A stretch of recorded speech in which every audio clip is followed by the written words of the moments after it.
All right, so you know how much I love a good gothic thriller, and this unpublished novel we're diving into, well, it's got all the makings of a classic. Mysterious inheritance, check.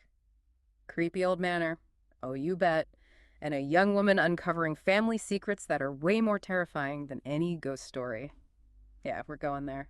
There's just something about a house with history, you know? All those stories those walls could tell, all the possibilities, especially with these old Gothic houses. Totally. And this book, it plays on those fears perfectly. We meet Addie. She inherits this massive estate from her grandmother, someone she barely remembers.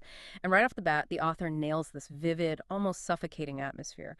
I felt like I could practically feel the chills, smell the mothballs, hear the floorboards creak under my own feet as I was reading. Yeah, creating that sense of place, that's key. Yeah. Especially in a story like this, where the setting is basically another character. You get to totally step into Addie's shoes, feel that unease that something's just dawed off. Oh, absolutely. It's like the house itself is holding its breath, waiting for something to happen. And trust me, it doesn't take long for things to get weird. Addie finds this single red rose just sitting on her kitchen counter. And okay, normally you think roses, you think romance, right? But this felt like the opposite of romantic. The thorns, they'd been removed. Every single one. Talk about an image that sticks with you. It's such a great example of how the author takes something familiar, something sweet, and twists it into something kind of sinister. I mean, removing the thorns, that's deliberate. Stripping away the rose's only defense. Makes you think, who would do that? And what are they trying to say? It's like a gift, but with this unspoken threat behind it, like a warning almost. And that feeling that things aren't what they seem, it just gets stronger, especially when Addie starts getting these, well, more direct threats, like someone's pounding on the door in the middle of the night, but then they just vanish. Ooh, yeah. That's classic suspense building right there. Yeah. Someone's invading her space, her home, but who are they? What do they want? We don't know. So that unknown person becomes this constant source of anxiety, playing on that fear we all have of the dark, of what we can't see. Makes you wonder, is it real or is Addie imagining things? And that whole question of what's real and what's not gets even murkier when we learn about Addie's relationship with her mother. It's definitely complicated. There's this one scene, Addie's on the phone with her mom, and her mom says, "Don't waste away in that house like your grandmother did. Don't be worthless like her." I mean, talk about a loaded statement. Oh, for sure. Those words hit hard. And suddenly there's this whole other layer to the story, right? It's obvious Addie's mom has some serious baggage, some resentment towards the grandmother, maybe even towards the house itself. And you can't help but ask, what is she so afraid of? What happened in that house to leave her so messed up? Yeah, it's almost like she's trying to warn Addie away from something, but whatever it is, she's not saying it directly. And that just makes Addie even more determined to stay, to figure out the truth about her family. Exactly. It's this fascinating push and pull. The thing Addie's mom fears the most might be the exact thing drawing Addie in. It's like that classic Gothic trope, the family curse, where history has this way of repeating itself, no matter how hard you try to run from it. And speaking of running, or maybe not running towards, we should probably talk about Grayson.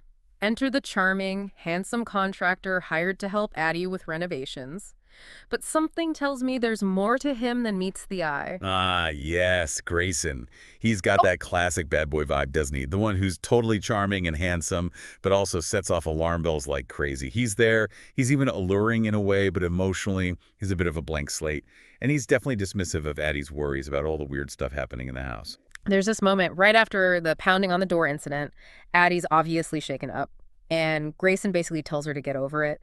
He even gets angry when she's not exactly in the mood for anything, well, physical. Yeah, that's a red flag. Yeah. His reaction to her, very valid fear, not a good look. Makes you wonder, is he totally oblivious to the fact that Addie might be in actual danger? Or, and this is the more unsettling possibility, is he somehow involved? Right.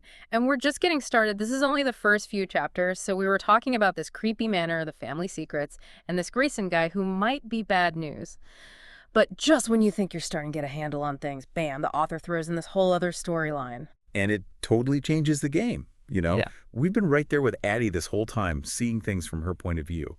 But now, we're getting this outside perspective, and it's creepy as hell. It's like the author's holding up this dark mirror to Addie's story, showing us something even more twisted. So we meet this guy. We don't even know his name.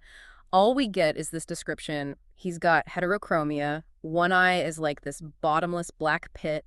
The other, this icy blue, almost white. It's like the author wanted us to be creeped out right away. I mean, heterochromia, it's a real thing, but in stories, it usually means someone's not quite right.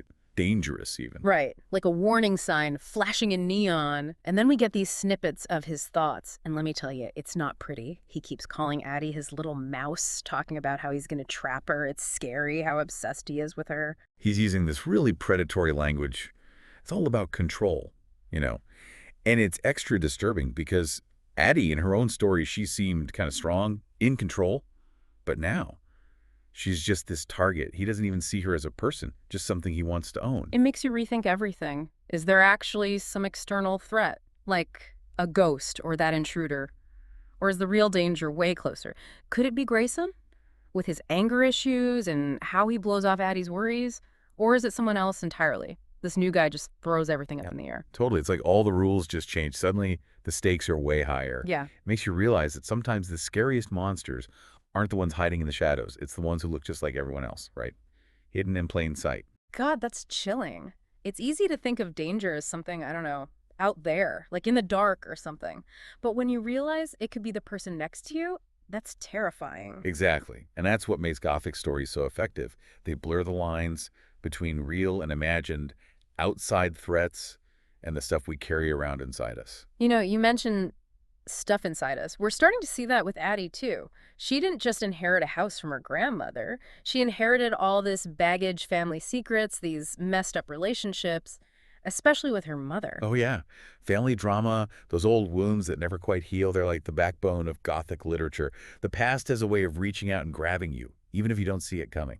It's true. There's this part where Addie finds her grandmother's diary. She starts reading about this big love affair, really passionate. But there are these hints of something darker, like it wasn't all healthy, maybe even obsessive. Those diaries, they add a whole other dimension, don't they? We finally get a glimpse into the grandmother's head, what she was thinking, what she wanted. But we only get these fragments, these glimpses. It's frustrating in a way. It really is like a puzzle with half the pieces missing. And the more we find out about the grandmother, the more you wonder, is Addie going to make the same mistakes? Is she going to get stuck in these same patterns? That's the big question hanging over everything, isn't it? Are we doomed to repeat history?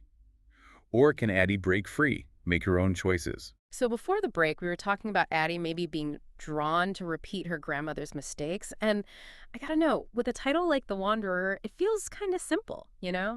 But something tells me this author's got some layers to unpack there. Oh, absolutely. The Wanderer. It works on so many levels in this story. I mean, yeah, on the surface, it's Addie, right? She's Yeah. back at the estate after years of, well, wandering, Yeah. trying to find her place. Totally. But then there's the guy with the different colored eyes. He's searching for something too, even if it's something way darker. Exactly. That's what makes the title so perfect. It reflects both of their journeys. They're both missing something. Addie wants that connection to her past, some answers about her family, about herself, and the house. That's where she hopes to find them. But the man, he's driven by this need to possess Addie, to like trap her in his world, even if it destroys her. So they're both drawn to this house, right? Like it's some kind of crossroads. Mm-hmm. But they couldn't be more different in why they're there. And that makes it all the more terrifying when their paths collide. 100%. And as their stories start to weave together, it makes you think about how we all wander through life. Right. Are we looking for genuine connection, for understanding, Mm-hmm. or are we like him, consumed by our own darkness, wanting to control instead of connect? Makes you wonder if you can really ever find where you belong, in a place or another person, or if it's something you got to figure out within yourself first. That's the heart of what this book's asking, I think. And it's something we've all asked ourselves at some point, too. It really is a story that gets under your skin. As we wrap up, any parting thoughts for our listeners, something to help them make sense of this whole world the author's built? I think the biggest thing to take away is that truth. It's slippery, especially in families. And in a house full of secrets. Forget about it. What we believe about ourselves, our loved ones, even the past, it can be twisted. And sometimes the scariest truths are the ones we find out about ourselves. Ooh, that's chilling, but so insightful. This has been a wild ride. Suspense, creepy discoveries, and questions that stick with you long after you finish the book. Hope you enjoyed this deep dive into The Wanderer. And hey, next time you get a rose from someone, maybe check for thorns, all right?